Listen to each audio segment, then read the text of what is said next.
Are you looking to learn more about investing in the central Indiana real estate market? You've come to the right place. Welcome to the Indy Real Estate Investing Podcast with T&H Realty, where we discuss all things related to investing in the central Indiana real estate market. Thank you for listening and enjoy the show.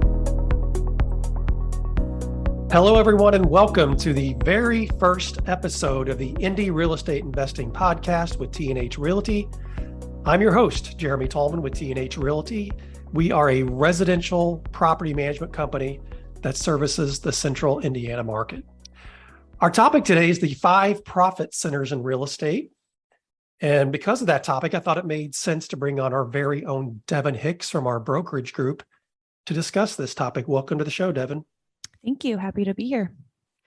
So Devin, tell everyone about your background, kind of your role here, and I guess your day-to-day.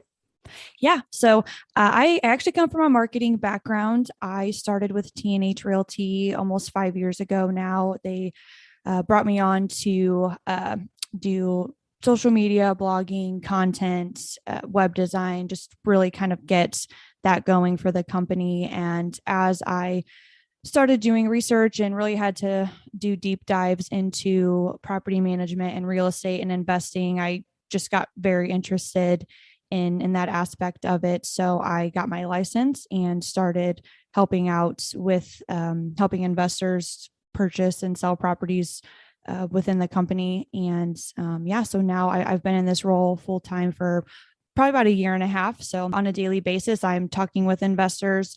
I do a lot of, phone calls, educating, seeing if we're a good fit. And then, the investors that decide to work with us, I'm out there looking at properties day in and day out, trying to find good investments and getting investors to the closing table. And then I also help investors sell their properties when the time comes. Right. Yeah, you've been in this role, I think, as our lead agent for just over a year. And from where I sit, I think our brokerage is in the best position it's ever been in. I think you've done a great job. Just to give you a little shout out there, and your job's tough. I mean, we know this market, it's no surprise. This market's tough to buy in. It's easy to sell in. And, for investors that want to add to their portfolios, it can be a lot of work. I think we all cheer when we get one under contract because there's a lot that goes into that. So, as we mentioned, this is our very first podcast. Devin, I know you're a big consumer of podcasts. I love podcasts. I listen to them a lot. And we've talked about doing this podcast for quite a while because it really, I think, is a natural extension to one of our main core values here, which is to continually educate and advise. That's one of our core values, to continually educate and advise our clients, our residents, each other. We do a lot of blogging because of that, blog every week. And we have hundreds of blogs out there about anything you could think about in real estate. So we thought this was just a natural extension to educate and advise investors in central Indiana. So we're going to talk all things central Indiana residential real estate. We're going to talk numbers in every show. We think numbers that matter to the central Indiana landlord and investors, concerning property values, rent rates, things like that. And we're going to, at the end of the day, discuss topics that we think the central Indiana landlord will find value, because that's what we want to provide, is education and value to those central Indiana landlords. So before we get into our topic today, let's stay true to what we just said, and let's jump into some numbers, Devin. So there's 2 or 3 things we want to talk about here. The first is an article that appeared in the Indianapolis Star. That's our main daily newspaper here. I think it's our only daily newspaper at this point. But there was a story on June 8th that really talked about, are we on a housing bubble? And do you kind of want to go over, I guess, just the overview of that story, Devin? Just kind of give me your take on what they specifically said. Yeah. So, the article basically just kind of talked about how home prices are surging. I think the number they had in there was they're 41% higher than expected. Rents are up 9% higher than where they should be, quote unquote. And rents in Indianapolis rose 14% last year, which made us the 51st highest year-on-year rent increase in the country. I think the biggest takeaway from the article is they're really not predicting a housing crash like we had in 07, 08. It's a bit of a different situation because of the lack of inventory. This is a different situation than the first time around. So that was really kind of, I think, the biggest takeaway, in spite of these kind of crazy surges in these numbers, that a crash is not really what they're predicting. Right. Because, I was very much a part of the real estate industry in 2007 and 2008.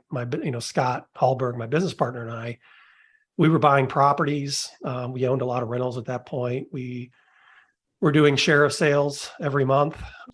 And it was a really different market. You're right. And I agree with the star here. They indicate that, again, house prices are 41% higher than what they expected. So they have modeling, basically. They cited some Zillow modeling that said, every year Indianapolis should increase at this rate. And so turns out we're 41% higher than that rate. So that feels like we're on a bubble. That feels like, yeah, there's some room here to pop and we could lose values. But I will say, and I've been pretty consistent in this, I think a lot of people are consistent with what they think here, is that in 2007, 2008, there were some fundamental issues going on. And from the real estate perspective, it was a lot of bad loans that had happened. So that accompanied with, a stock market crash and overall just a confluence of issues caused a big drop in the housing market. Now, in Indianapolis, we didn't face those huge drops like a lot of the places throughout the country that saw, just horrible foreclosure rates. We saw a lot of foreclosures. There were a lot of foreclosures going on. Share of sales got very big in those days, but it's different now because it's simply a lack of inventory. We are starved for inventory. There's a lack of affordable rental homes. There's a lack of rental homes in general. It's just hard for anybody right now to buy a home and rent a home. So even though prices are going up, we don't think, at least I don't think, that we're in for a crash like we were in 2007, 2008. Will the market retract a little bit? I mean, probably, but I don't think we're going to see that crash that we saw back then. So moving on, second thing is we are members, Devin, of MIBOR, which stands for the Metropolitan Indianapolis Board of Realtors. And every month they send out kind of a snapshot of a year over year comparison to that month. So this week we got the year over year comparison for May. So give us a recap of that, if you would. Yeah. So in May, this is year over year. So May to May, the median sales price in central Indiana went to $287,625. And that is a 12.8% increase from May 2021. And, we've seen pretty big jumps year over year. April was 15.5%. March was 17.3%. February was 13.6%. And January was 16.9%. So little fluctuations there, but still, pretty big jumps for our market anyway. Right. That's the key. It's our market, right? Because Indianapolis has always been that steady market where we kind of tracked inflation. And so people like that stability, but all of a sudden we become an appreciation market. And like I think every market in the country has. But what I see here is I see a slowing a little bit, even though you say, if you'd have told me 3 years ago that you could see a 12.8% increase year over year, I would say there's no way. Indianapolis doesn't see that. The median sales price, like you mentioned in central Indiana, is now getting close to $300,000. And people listening across the country may go, wow, that's affordable. I would love if that was the median sales price here in Los Angeles or here in Denver, or just different places where our clients and our investors are. But that's still a big increase for Indianapolis. But at the same time, like you mentioned, there was in March, it was 17.3%. In April, it was 15.5%. So it is going down a little bit. And I suspect that number will continue to go down as we progress on throughout the year. Okay.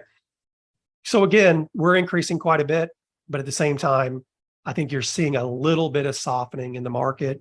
And I'll be very curious to see as these numbers roll out throughout the year. So, Devin, you also want to talk about something that Rosie Bergsney in our brokerage as well. You two work together all the time and talk all the time. And one of the things you guys look at every morning is number of listings and pendings. You kind of give us an idea of what you're seeing there. Yeah. So almost every day without fail, the amount of new listings versus houses that go pending, the pendings are almost always double or close to it. So it kind of tells you how my day is going to be and how much I'm going to have to go look at typically. But yeah, that's been pretty steady, honestly, for as long as I can remember for this past year. I do think with, as we kind of touched on, seeing a bit of these numbers going down a little bit, I think we're kind of starting to see that flip a little bit to where the new listings are outweighing the pendings a little bit. So that's Right. a good sign, at least for us on the buy side and for, our investors that are looking for inventory to get bought. Yeah, because if you have more pendings than listings, eventually you run out of inventory, right? And so I think we set a record this month as well, or May rather, that days on market here were 13. That actually seems high to me. Like 13 days on market sounded high. I was surprised that was a record because it seems like, well, and any property that you want, you're competing, right? I mean, you're competing against multiple people. Mm-hmm. Yeah. Okay. Well, great. So those are the numbers. Again, we want to recap that with you. We'll do that on each podcast just to give everyone kind of a snapshot of where we are. And before we dive too deep in today's topic, I just want to make it abundantly clear that we are not financial advisors. We're real estate brokers. We're property managers, and we provide this information from an educational purposes only. We're going to give you our opinions. I think we both have opinions on where we are at the market and some of these return measures. But we encourage everyone out there to do their own research, consult your financial advisor, consult your CPA.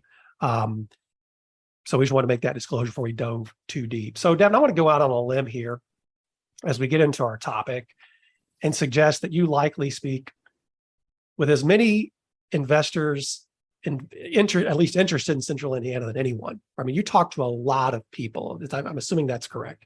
Yeah, that's not a stretch. Right. So you're out looking at homes all day long. I know you have a company car, and I think you have the highest gas bill of any employee we have. We have a bunch of company cars. I mean, if you drive around Indianapolis, it's likely you've seen one. And so you put a lot of miles on that car looking for properties. And when you're talking with these investors and you present them with a property, and I'm assuming you'll present them with a rent rate, to say, hey, this property is listed for $150. We think we can get $1,200 in rent. Things like, you provide them some basic, and then you may give them a number of, we think generally speaking, this house may need X amount of dollars, with a very loose definition there, because we're not home inspectors. We're seeing properties very superficially at this point when you're trying to write an offer. What are people focused on? Like what return measures are they typically most interested in here in Central Indiana?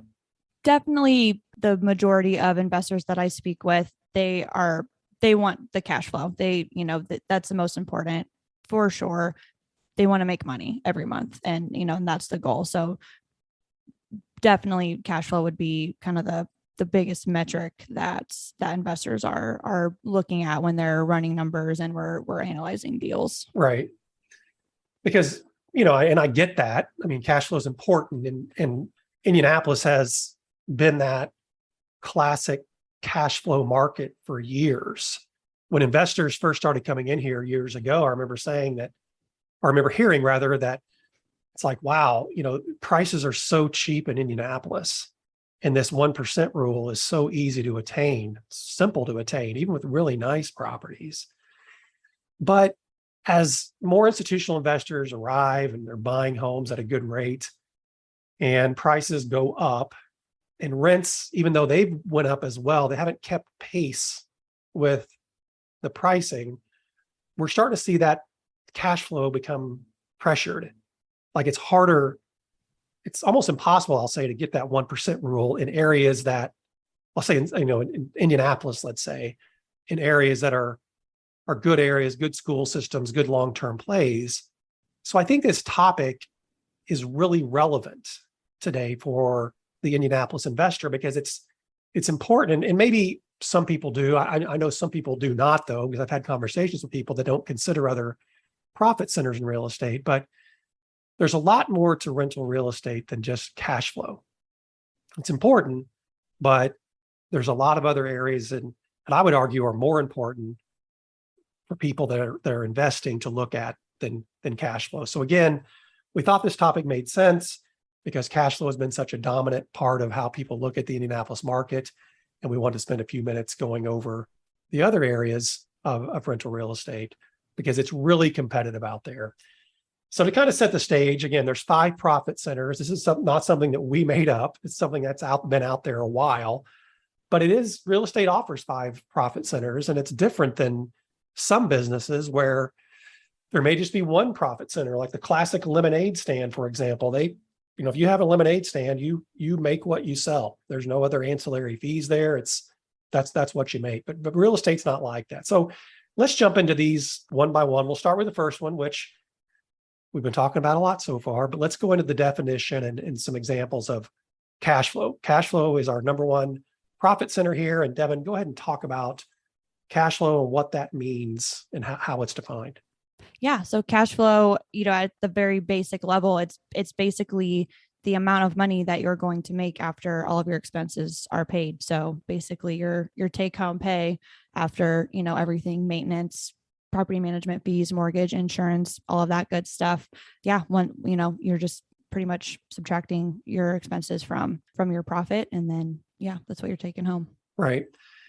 And there's all kinds of models out there for cash flow. I think we have one. I think, a lot of investors you work with will have their own. They got it from Bigger Pockets or another investor or whatever. There's all kinds of ways to calculate cash flow. And I think it's important when you're looking at cash flow is that it's a prediction. A cash flow is what they call a pro forma. Like, what do you expect this property to make?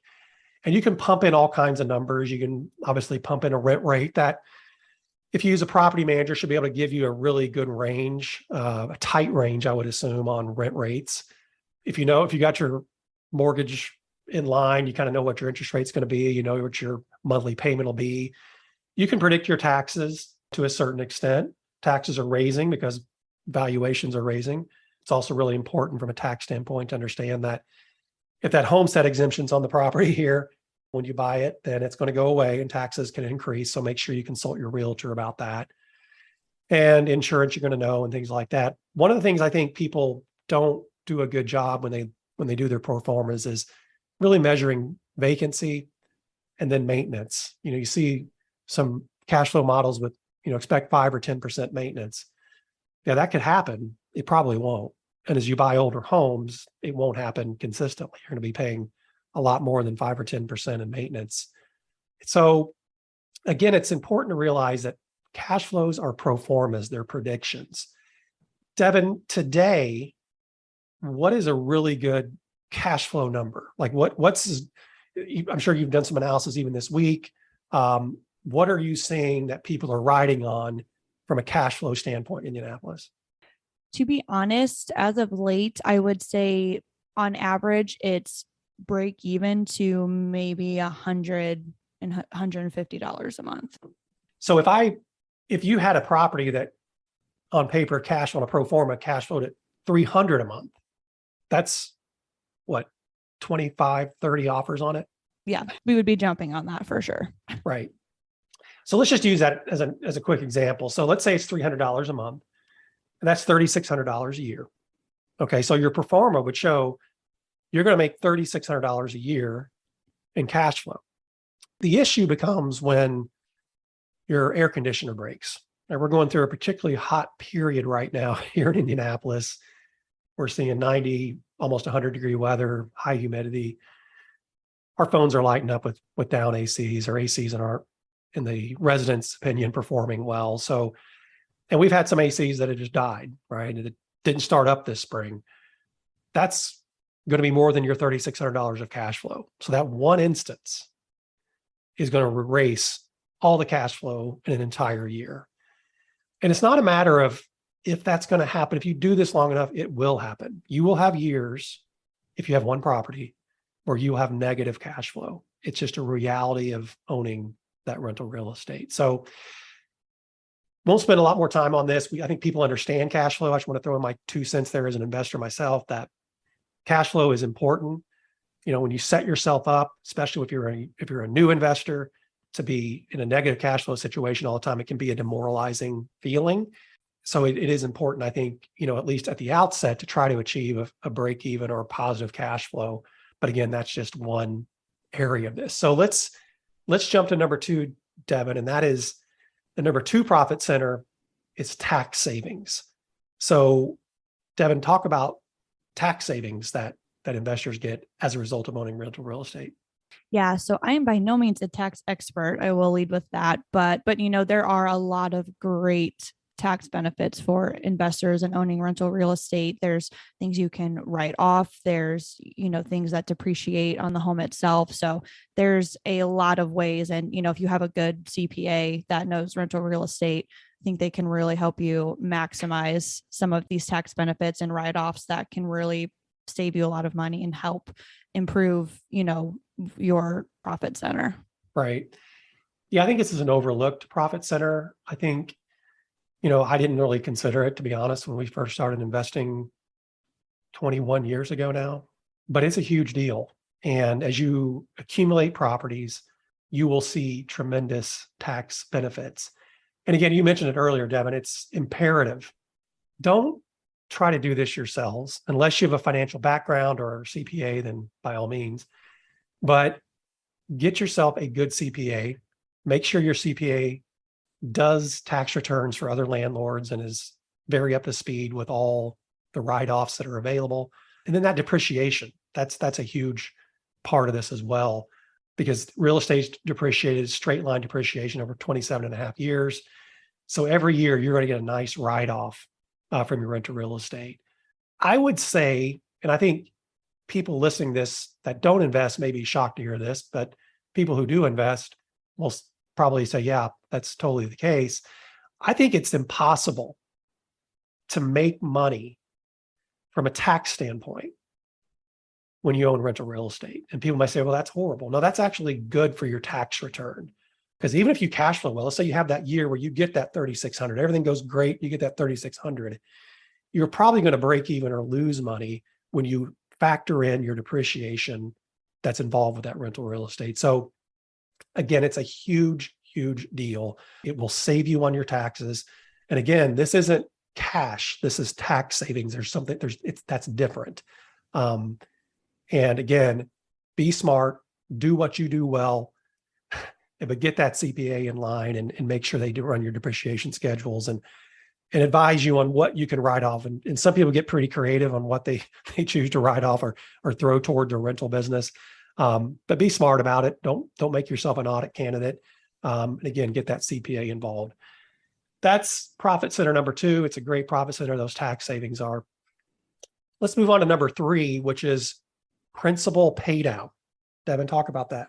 Yeah. So this is, another great aspect. If you're buying a property with financing, basically the rent your tenant is paying every month is paying that principal mortgage payment down for you. So obviously the more you pay that down, the bigger your profit gets. So, the lower your debt gets, the more money you're going to make. So, and that's coming, straight from your tenant that is paying that down for you. So. Yeah, it does. It does assume you have a mortgage, which I love mortgages. I mean, I love them and they provide so much leverage. I understand a reason why some people may want to pay cash for a property, but at the same time, if you spend $100,000 on a property and you have one property, so you pay cash for it, well, you could theoretically buy 5 properties for that and have that leverage that gives you so much more from a balance sheet standpoint, assets and personal wealth potential down the road. And yeah, principal pay down is a wonderful thing. Scott and I have had some tenants. We've been fortunate enough to have some tenants in our properties for as long as we've owned them. We have some tenants that have been there, and I may be a little wrong about this, but I want to guess about 18 years. And so they've essentially paid off our house for us, which is kind of crazy to think about, but it is a a great tool. It's something that you'll see the benefit of. If you are like us, we have provide for personal financial statements each year. And as you look at what you owe on those properties, it may not go down a whole lot in those first few years when you're paying more interest than principal. But eventually you hit that that inflection point where you're paying more principal down than interest, and that mortgage rate just starts, or mortgages start to really, really dwindle. And it's that long-term approach, which we preach here at T&H to real estate, is it's got to be a long-term approach. To think you can own a real estate or a piece of property for 2 or 3 years and do really, really well with it, that's not normal. It's a long-term play. So principal pay down is a huge profit center, and it's something that is fun to watch, frankly, as an investor, as that mortgage balance goes down. The other piece of this, Devin, it's profit center number 4 is appreciation. Okay, so as your property goes down, you hope your value, your mortgage goes down, rather, you hope your property goes up. So talk a little bit about appreciation. Yeah, this is another big one. I would say, besides cash flow, this is probably the other profit center that I speak with investors the most about. And a lot of people do care about appreciation. And I think a big part of owning real estate, that's the goal. So you are hoping that over time, the value of your property is going to increase. And I think real estate is kind of unique in that, because you don't get that from a car, you don't get that from jewelry. There's very few, if anything, that really goes up in value, and real estate is kind of that, stable investment that has proven over time that, it will increase in value. Yeah, it's interesting because I think you're smart to talk about this. And Indianapolis is, again, we've talked about this in this podcast, it's not historically that big appreciation market. It has been. The last few years have been that market. And it's interesting when I talk to clients and they will call me and say, "Hey, Jeremy, this last 3 years has been a disaster. I had to put a new AC in.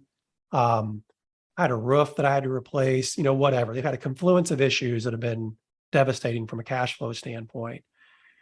And so they look at cash flow and they say, "I've lost money on this property." And I said, "Well, let's talk about that a minute." And I can go in and look at what they paid for it if they bought it on the MLS. And every single time, it's significantly less than what it's worth today. So I can say, "Hey, look, investor, I know you've had negative cash flow in these last 3 years. You've had more out of pocket than in your pocket, but you paid $125,000 for this property 5 years ago. It's worth $200,000 today. Was that a good investment for you?" And the answer is always yes. I'll say this, and you can't say this about any time in our history here in Indianapolis, but anybody who bought property in the last 5 years, you are it was hard to make a mistake, I'll say, right? I mean, you could have overpaid for a property probably a lot 5 years ago and be looking really good today. And will that continue? I don't know. I'm not an economist. We kind of know what we're looking at in terms of our appreciation today. But the bottom line is appreciation has generated a whole lot of wealth in this country and this city for real estate investors. And I'll say this in defense of a principal pay down and appreciation, kind of that combination. Because if you look at principal pay down and appreciation, that's essentially equity, right? You're gaining equity through principal pay down and appreciation. In real estate, again, if you look at it from a long-term standpoint, as a wealth building exercise, this is how you get wealthy in real estate. It's not from cash flow. You don't get wealthy on that $3,600 a year. You get wealthy on that principal pay down and that appreciation. And if you can multiply that by having 5, 10, 15, 20, 25 properties, you get exponentially wealthier. That's where the wealth building happens. That's where the magic happens in real estate, is that time-tested, proven of principal pay down and appreciation, which equals equity. That's how you get wealthy in real estate, and not through cash flow. It was funny, when we first started investing, I used to have all these models. Scott and I would work on these models and say, well, we bought this property and it's cash flowing X. We buy this property, it's going to cash flow Y. And if we can get 10 properties or 15 properties, we can quit our jobs. We can just manage these 10, 15 properties and live a good life. That doesn't happen. I mean, that plan, quickly we realized that it doesn't work that way.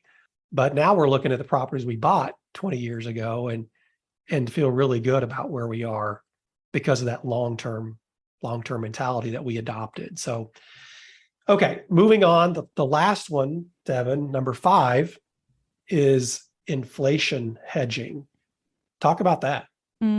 This is an interesting one. And I think it's really become more top of mind recently with everything kind of going on in the economy and inflation hitting, record rates and things like that. So really what I think this is touching on is basically putting your money somewhere where it's going to hold its value. I talk with investors semi-frequently and I hear a lot, I just have money sitting in a bank account and it's losing value, or I have money sitting here and it's losing value. So I think for these purposes, it's figuring out, can putting your money in real estate, save your dollar, pretty much save the value of your dollar and stretch it further. Yeah. I mean, it's one of those things where you say, if I took out a mortgage in 2005, let's say, and you did a 20-year fixed rate, and let's say your mortgage payment was $750 back in 2005. Well, that $750 is a lot cheaper today than it was back in 2005. So you're hedging against that inflation. It's easier for you to make that payment, or it should be, than it was in 2005. So that's hedging that inflation that's inevitable in any market.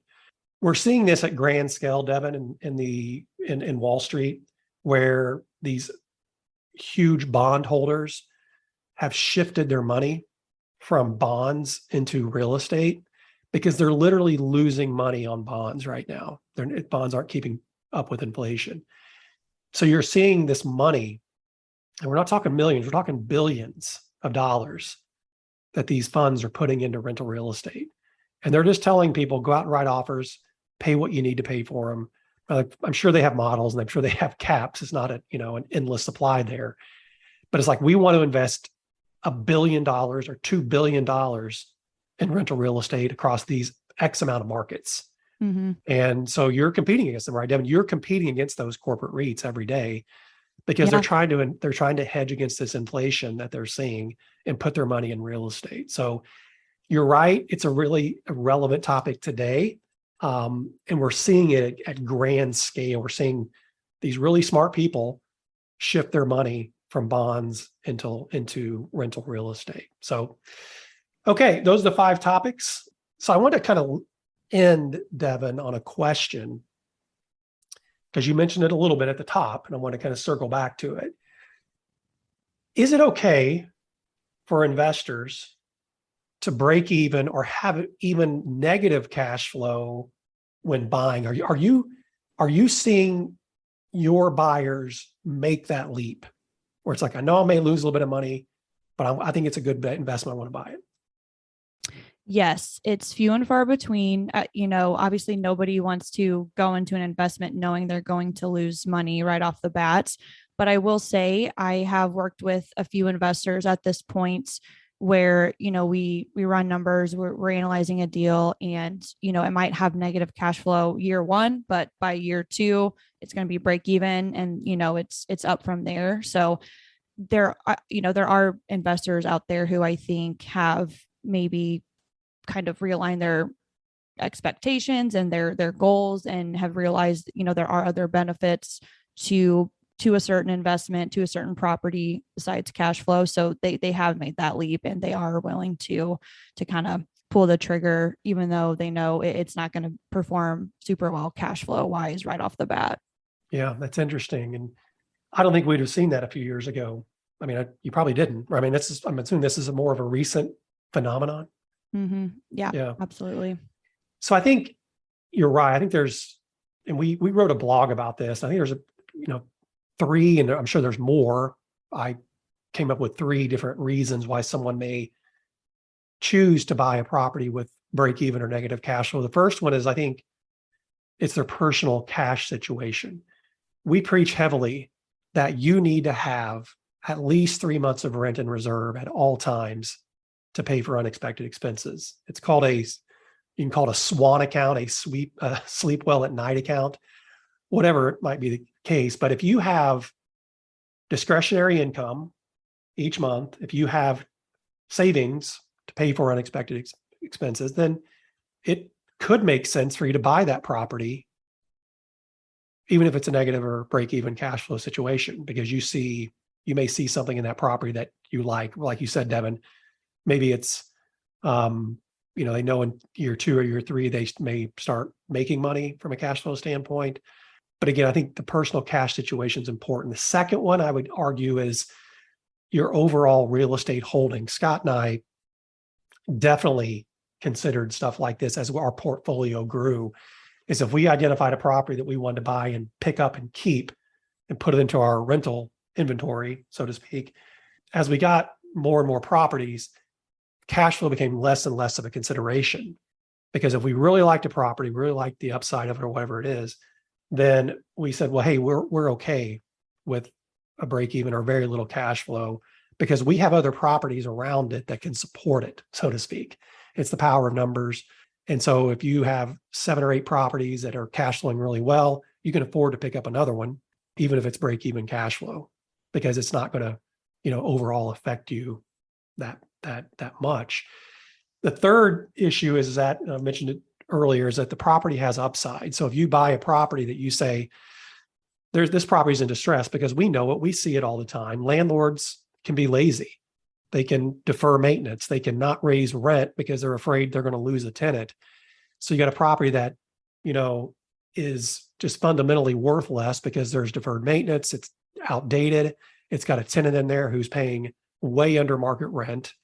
And so an investor may say, yeah, with this lease I have with this tenant that I'm inheriting, which in Indiana, you honor those leases as long as that lease is in effect. Even if you sell it or buy it, you're bound to be maintaining and honoring the terms of that lease. They see the upside. They say, hey, if I can make this improvement, if I can, add that second bath here, if I can put central air in, I can, whatever it is, to make the property more valuable. And at the same time, increase my rents. I have a really nice cash flowing property, but it may take me a bit to get there, right? I mean, I can't just, like I said, go in and just raise rents immediately on a tenant that has an effective lease. There's processes that you have to follow there. So again, I think it makes sense to buy a property that's on paper, the way it sits now is negative cash flow, but you see that upside and, you gain equity, you get cash flow. It's kind of a win-win for you as you complete that purchase. So that's it, Devin. Hey, this has been great. Thanks so much for joining me, Devin. If you want to get in touch with Devin, you can simply go to our website, fill out a form. You can call us. You can hit us up on social, whatever. We're easy to reach. Devin is happy to speak with you. But again, Devin, thanks for joining me. It's been great. I feel very honored to have been the first guest on the first T&H podcast. So I'm excited to see what you guys do next. Yeah, you are a very worthy first guest. You're definitely a star in our company. So well, anyway, Devin, again, this has been great. We hope everyone's picked up a tidbit or two that'll help them in their investing. We'll be back next month with another podcast. In the meantime, we encourage you to share this podcast with your investing friends here in Central Indiana. Leave us a review. And as always, don't hesitate to reach out to us with any questions at all.